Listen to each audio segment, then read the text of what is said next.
Hello, magical people of the universe, unicorns, elves, hobbits, whatever you want to call yourself. Either way, you are awesome, and don't forget it. I want to try a different way of reviewing some of my stuff, including books, and I think an interesting way of going about it would be using video.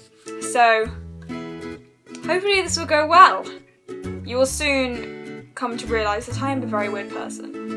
The first book that I want to do a review of, which I've just finished this evening, is Atonement by E. McEwan. This is the second book I've read of E. McEwan's, which I really enjoyed. I think the best thing about The Child in Time was how E. McEwan was able to captivate the turmoil of the main character after losing his child, and it was a steady and growing effect it had on the familial relationship between him and his wife and how they eventually got back together. When you contrast this with Atonement, it's completely different. By far, Atonement is one of my favourites out of the two, just because of the range of viewpoints that E. McEwan is able to uphold and how he's been able to actually bring them together and create quite a complex story. The first time I'd actually known about Atonement was when I watched the movie, and it was only recently that it came on, and the realisation that I could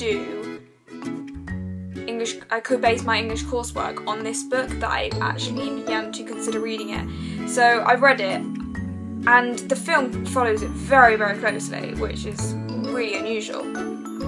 But I suppose it's because it's such an important book, and I think it has so much relevance to this year, especially because last year was marking the centenary.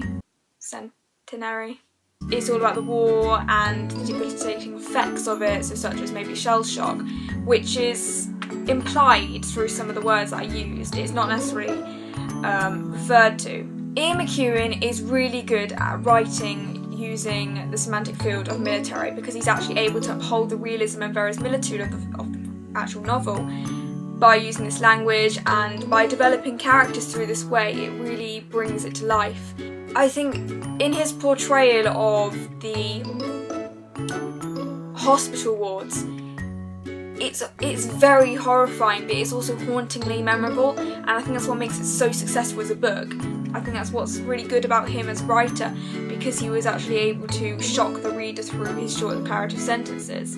That's what had more of a resounding effect on me, and I think that's what's really effective as a writer. Whereas this is juxtaposed earlier on in the novel, where we hear about the death of an 18-year-old soldier, which Bryony is nursing, and he drags it out a lot, and we know he's going to die, but it builds up that pathos for the character, and that is another really effective technique. It's very ironic how Bryony wants to be a writer and E. McEwan is writing about wanting to be a writer when he is one himself, which creates a bit of inception there.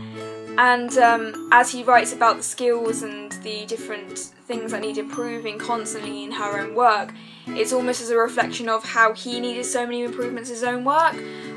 Possibly, I'm not quite sure how the whole system works, but how it goes about in the publishing industry and how they come to terms with, you know, you need to keep improving your novel, you need to keep adapting it so that maybe you can get it published on a wide scale. Not only is that really useful to me as an aspiring writer, but it's also very humorous, because it's just kind of showing that familiar hardship.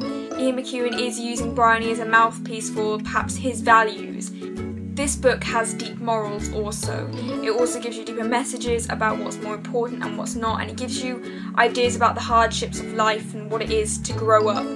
Bryony, at the age when she made a mistake of condemning an innocent man, was only young, and it was only from growing up that she was able to learn from her mistakes, and it just shows how naive thoughts and naive ideas can have the effect of detrimental problems later in life. And altogether, this is an amazing book. Whilst it did shock me at many points, it was poignant, it was sad, and it was effectively powerful.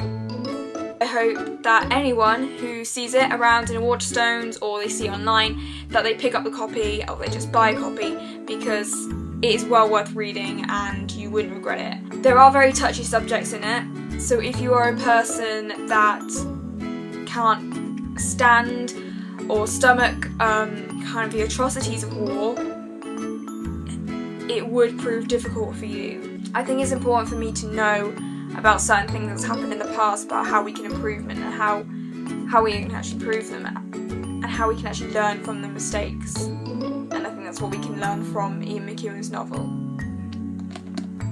But thank you for listening. I'm aware that it's not as formal as when I would normally write stuff, but hopefully as I keep progressing with doing some more of these videos, it should get a bit better. So yeah, bye.